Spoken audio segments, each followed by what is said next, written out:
Jeg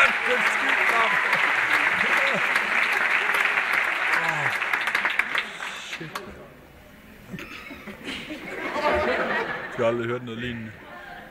Jeg så fik en fedt med Opel Anders, ikke? Fra Frax og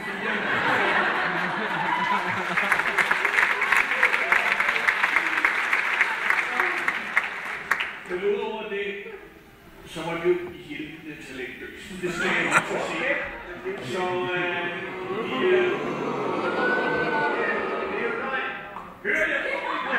Det er jo løgn. Skal de musikt på ikke af dommerne? Det er løgn, siger du. Ja, hvorfor? Jo, fordi det kender du nogen andre, kan det?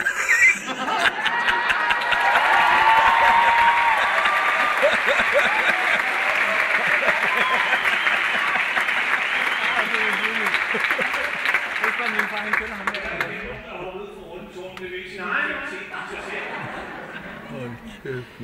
Jeg synes, det var originalt. Det må jeg sige.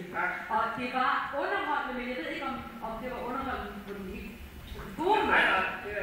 Men du har en skøn energi, du er vidunderlig vand, og jeg synes, at du har da en gave, og det var det underholdende. Men om det er, at du kan vinde talent 2008, det tror jeg ikke. Det er ikke et talent. Det er ikke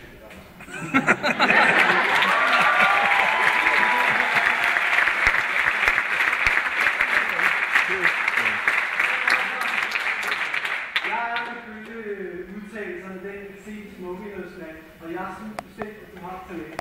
Det var en fornøjelse at se dig, om jeg vil placere dig i finalen i Talent 2008. Det tror jeg ikke.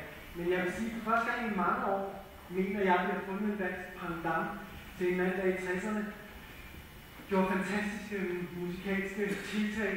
En mand, der hed Sun Ra, en beduin afroamerikaner, der spillede fløjte. Men det, der var interessant, det var, når han spillede på den fløjte, så mente han selv, at han var på Venus. Du var på Bornholm, men det var næsten ikke så. Jeg takker.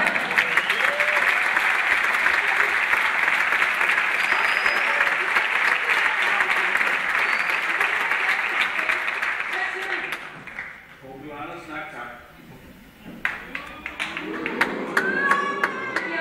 Nej, tak. Mr. Sun Ra, 3 stykker nej tak. Okay.